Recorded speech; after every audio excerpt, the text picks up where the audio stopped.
o que enche os seus olhos. A expressão encher os olhos significa ter acesso a algo que causa admiração e agrado.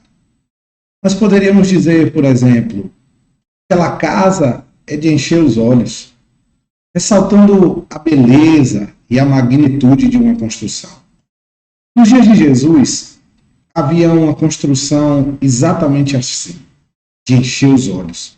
Herodes, na tentativa de impressionar o imperador Júlio César, propôs uma remodelação do templo.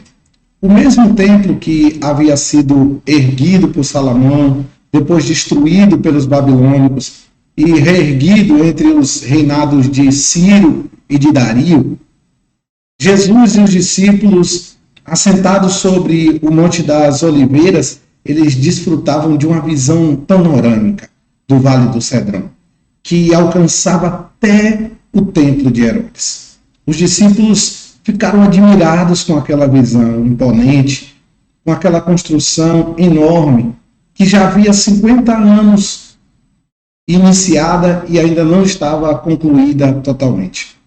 E eles começaram a dizer, no Evangelho de Marcos, capítulo 13, versículo 1, Mestre, olha que pedras e que edifícios. Os discípulos haviam enchido os olhos com a beleza e com a imponência daquela obra. Embora os discípulos estivessem com os olhos totalmente resplandecidos com aquele suntuoso templo, Jesus demonstrava desapego, desprezo e ignorava a imponência dele. Diferente dos discípulos, os olhos de Jesus não enchiam com aquela construção. Ele não se empolga com a magnitude e o esplendor do templo e declara: vê esses grandes edifícios, não ficará pedra sobre pedra que não seja derribada. Vejam como contrasta a reação dos discípulos com a reação de Jesus. Jesus, quando fala isso, quando diz isso, ele enxergava o futuro e não o presente como os discípulos. Jesus basicamente enxergava dois tipos de futuro.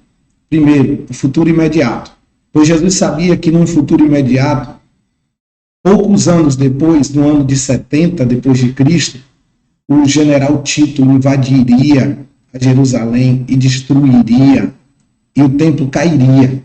Mas Jesus também falava de um futuro final, o que nós chamamos de parousia no grego, o advento, a chegada. Ele também estava falando sobre a segunda vinda dele à Terra e os eventos relacionados ao fim do tempo. Nós não sabemos dizer ao certo para qual desses dois eventos Jesus estava se referindo, mas existe algo comum entre esses dois eventos. Jesus estava apontando para o futuro. Ele estava demonstrando que mais importante do que encher os olhos com os encantos do presente, era necessário encher a alma e prepará-la para o final dos tempos.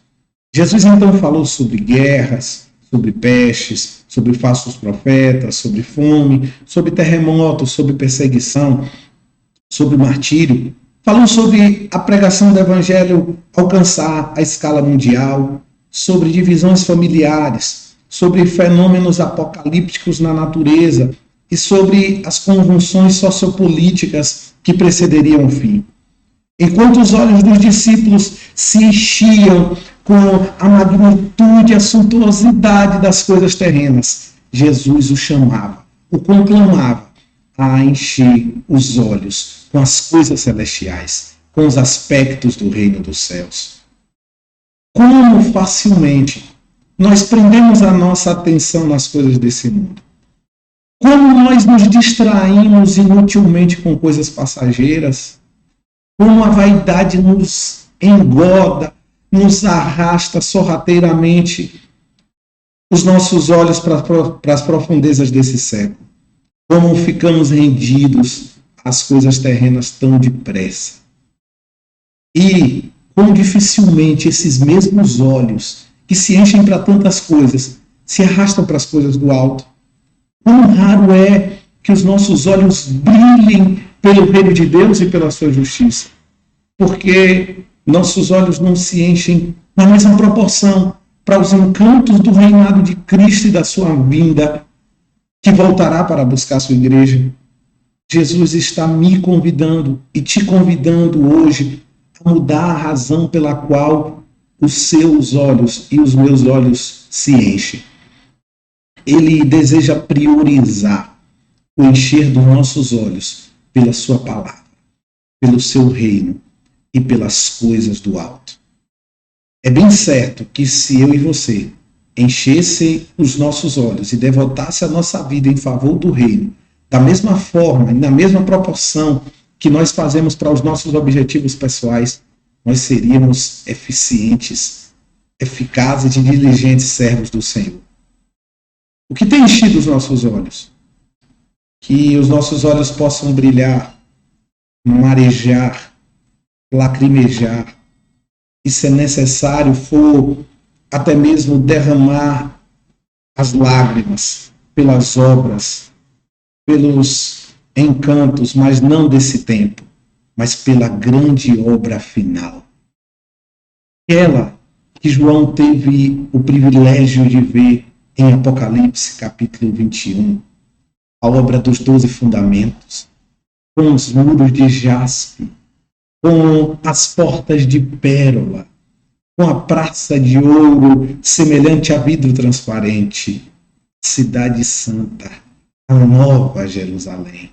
Que os nossos olhos estejam fitos nesta cidade, nesse suntuoso templo, não o passageiro, mas o definitivo.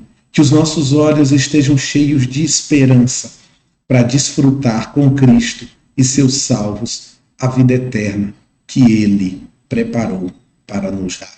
Que Deus em Cristo te abençoe com esta porção da palavra de Deus.